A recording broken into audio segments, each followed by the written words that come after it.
Selamat pagi bagi kita semua warga jemaat GKPA dimanapun berada dan simpatisannya. Kita jumpa kembali pada hari yang ke-102 2023. Sebelum memulai karya kita dalam hari ini, marilah kita mohon hikmat dan bimbingan Tuhan. Kita berdoa. Damai sejahtera Allah yang melampaui segala akal, itulah kiranya yang memelihara hati dan pikiranmu dalam Kristus Yesus Tuhan kita. Amin. Saya akan baca teks firman Tuhan yang menjadi renungan pada hari ini, tertulis dalam kitab Daniel pasal 4 ayat 37.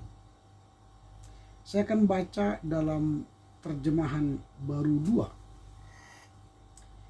2. Jadi sekarang aku Nebukadnezar memuji, meninggikan dan memuliakan Raja Surga yang segala perbuatannya adalah benar dan jalan-jalannya adalah adil, dan yang sanggup merendahkan mereka yang berlaku congkak.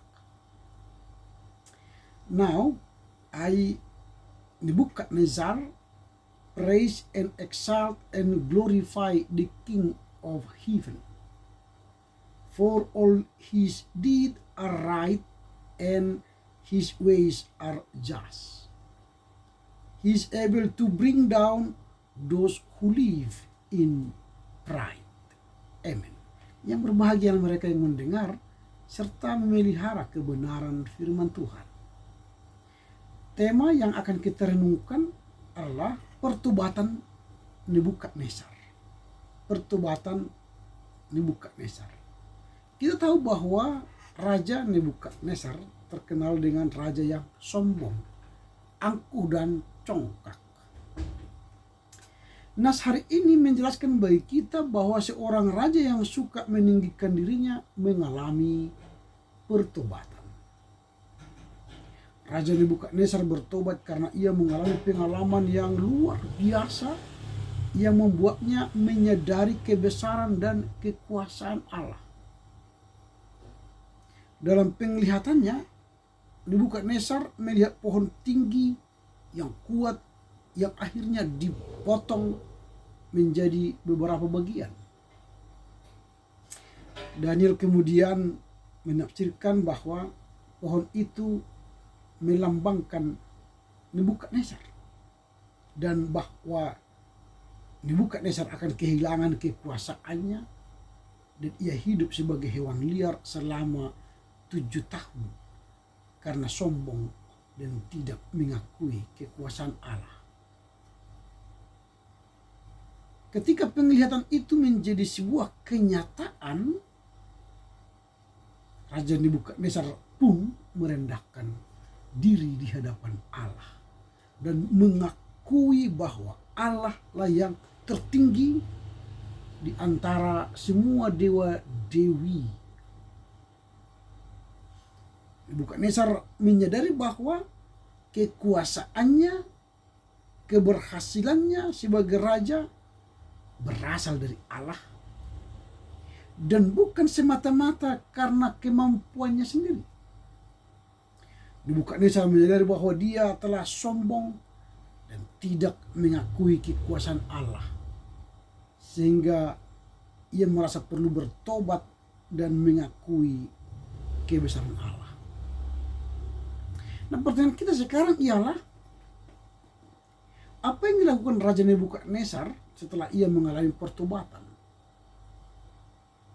Ada beberapa hal yang dilakukan oleh Nebukadnezar setelah dia bertobat. Yang pertama, Raja Nebukadnezar tetap memerintah sebagai Raja Babel. Dia tidak menjadi mundur dari Raja Babel, tetapi dia tetap memerintah sebagai Raja Babel. Cuma perbedaannya, setelah Nebukadnezar bertobat, ia tetap memerintah sebagai Raja Babel dan mulai memperlakukan rakyatnya dengan adil dan bijaksana. Ini dia. Pertobatannya tidak membuat dia turun tahta, tetapi dia mengubah cara memerintahnya dengan cara adil dan bijaksana. Kalau kita baca Daniel 4 ayat 36-37, maka kita akan melihat bahwa pada waktu itu Nebukadnezar bangkit dan mengangkat muka ke langit. Dia berkata, akal budiku kembali kepada aku memuji yang maha tinggi, memuji serta memuliakan dia yang hidup selama-lamanya. Kekuasaannya ialah kekuasaan yang kekal, kerajaannya ada turun-temurun. Dia mengaku memuji, memuliakan Allah Israel. Itu yang pertama, artinya dia tak memerintah sebagai raja, tapi cara memerintahnya mengalami perubahan. Itu yang pertama. Yang kedua, Raja Nebukadnezar memberikan persembahan kurban kepada Allah. Ini menarik. Seorang raja memberi kurban kepada Allah. Biasanya raja menerima upeti, menerima penghormatan. Tapi sekarang dia memberi kurban kepada Allah. Nebukadnezar juga memberikan persembahan kurban kepada Allah dan memperlihatkan rasa syukur dan penghargaan yang mendalam kepada Tuhan. Ia juga mengakui bahwa kebesaran dan kekuasaan Allah meliputi seluruh dunia, bukan hanya terbatas pada Babel atau wilayah kekuasaannya sendiri. Jadi kekuasaan Allah itu melampaui wilayah kekuasaannya. Ini yang kedua, Raja Nebukadnezar memberikan persembahan kepada Allah. Yang ketiga yang dilakukan oleh Nebukadnezar setelah ia mengalami pertobatan ialah ia menjadi rendah hati.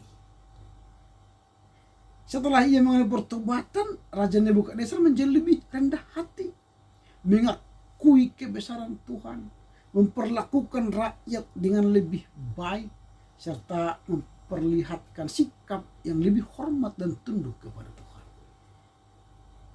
Jadi 3 hal ini membuat Raja Nebukadnezar menunjukkan pertobatannya. Jadi kalau kita bertanya tadi apa yang dilakukan oleh Raja Nebukadnezar ketika dia mengalami pertobatan, yang pertama, Raja Nebukadnezar tetap memerintah sebagai raja, tetapi dia mengubah cara memerintahnya dengan memerintah adil dan bijaksana. Yang kedua, Raja Nebukadnezar memberikan persembahan kepada Allah. Dan yang ketiga, Raja Nebukadnezar menjadi rendah hati. Itulah yang dilakukan Raja Nebukadnezar ketika dia mengalami pertobatan. Pertanyaan terakhir, apa yang perlu kita refleksikan dari pertobatan Raja Nebukadnezar ini? Minimal 5, ada 5 hal yang perlu kita refleksikan dari pertobatan Nebukadnezar. Yang pertama, Allah yang tertinggi di antara semua dewa dan kekuasaannya meliputi seluruh dunia. Jadi Allah yang tertinggi dari seluruh dewa dan kekuasaannya meliputi seluruh dunia. Artinya kita harus mengakui kebesaran dan kekuasaan Allah dalam hidup kita yang memberikan penghormatan kepadanya. Itu yang pertama. Yang kedua, sombong dan keangkuhan dapat menyebabkan kita menjauh dari Allah. Karenanya jauhkanlah kesombongan, tapi rendah hatilah. Itu yang kedua. Yang ketiga, pertobatan adalah suatu proses untuk kembali kepada Allah. Selama ini kita sudah menjauh dari Allah, tapi ketika kita bertobat, kita mendekatkan diri lagi kepada Allah.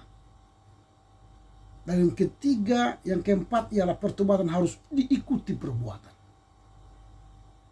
Kalau saya katakan saya bertobat tapi perbuatan saya tidak ada, saya katakan saya bertobat tapi saya tidak pernah beribadah ke gereja setiap minggu, tidak pernah beribadah dalam keluarga, tidak pernah membaca kitab suci, tidak pernah berdoa, itu nonsens. Tapi kalau saya katakan saya bertobat, maka ada tindakan nyata saya. Saya hadir dalam ibadah Kristen, hadir dalam ibadah persekutuan keluarga, hadir dalam doa-doa, hadir dalam membaca kitab suci. Yang kelima, sebagai refleksi dari pertobatan Nebukadnezar ialah kebaikan Allah tidak terbatas pada satu bangsa atau satu wilayah, tetapi kebaikan Allah itu melibatkan seluruh dunia. Kekuasaannya meliputi seluruh dunia.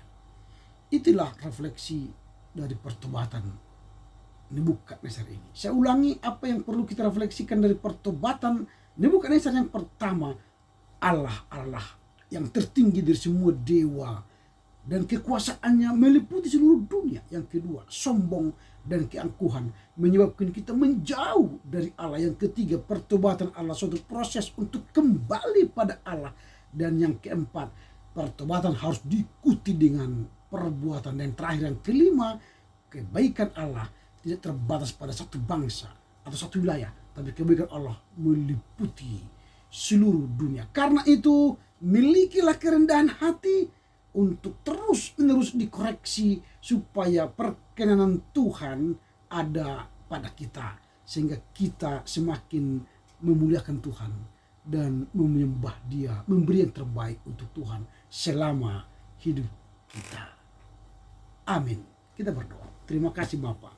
Firman-Mu telah mengajar kami bahwa pertobatan Nebukadnezar, karena dia menyadari bahwa Allah lah sesungguhnya yang berkuasa atas hidupnya. Dari pertobatannya ini kami banyak berefleksi. Kiranya Tuhan menolong kami mengerti firman-Mu, melakukan dalam kehidupan kami sehari-hari. Amin. Selamat berkarya untuk Tuhan. Tetap jaga kesehatan. Tuhan Yesus memberkati. Horas, horas, horas.